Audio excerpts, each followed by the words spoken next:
Uh, ladies and gentlemen, back at you again with another video on this particular subject of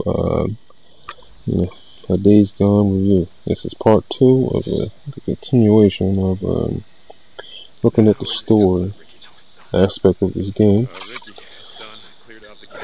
Did part 1 last night, getting off with the foundation with the characters, touching on some different stuff.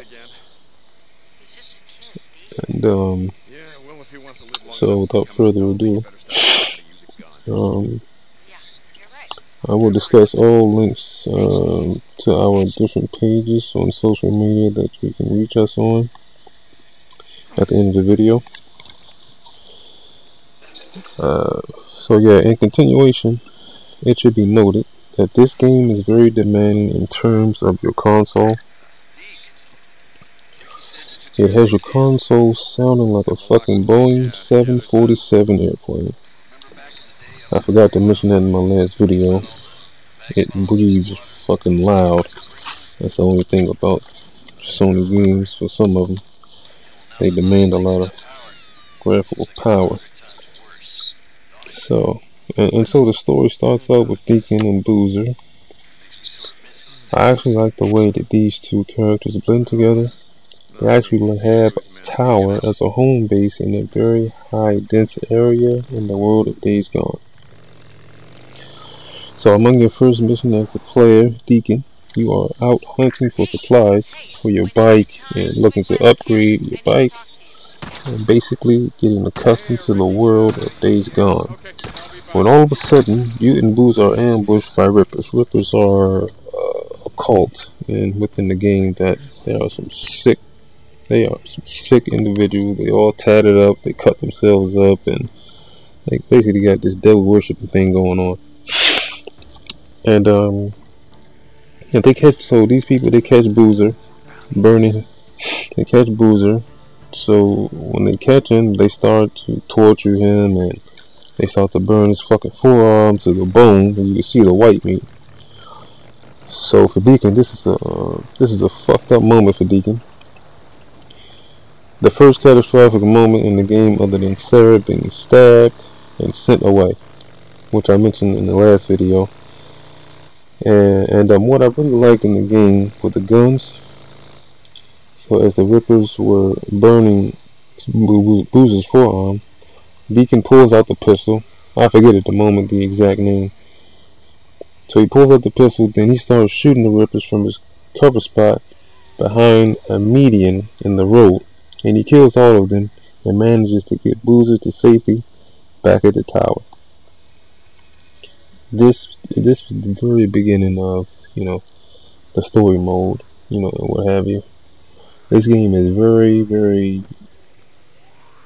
it's complex in some areas. It's not that, it's really not that difficult once you jump in and you get your feet wet, and, to me, it's like it's natural.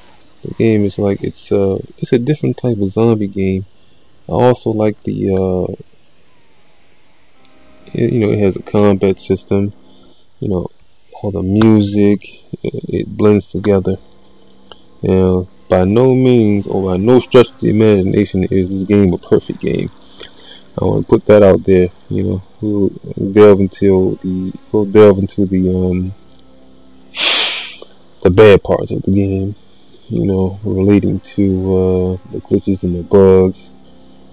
But outside of that, I'll delve into that towards the end of the series. But right now, just touching on a few of the characters and little interactions. But if you play the game yourself, you kind of know what happens, at the beginning, and how the game is, and how the characters are.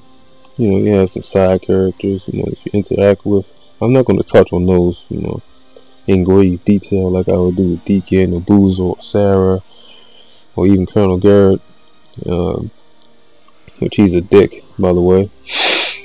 And yeah, I just wanted to just mention that a little bit about the beginning of the story and I really like the beginning of the story of this game.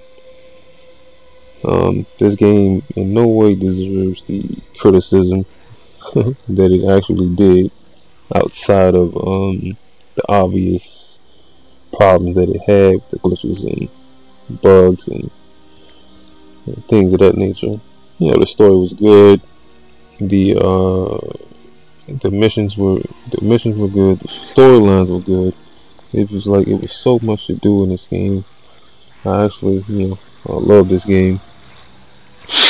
But yeah, and without further ado, I want to mention that all our social media links to where you can reach us at, or where we are, Twitter, all of that will be in the description.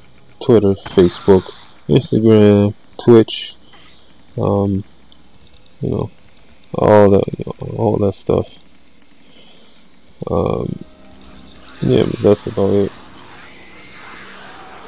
As you can see here, this is a fun part that I was doing actually. Oh my god, that napalm is so far. But yeah, until next time, try to upload part 3. Okay, probably tomorrow night or the night after. Be safe out there. Good night and good luck.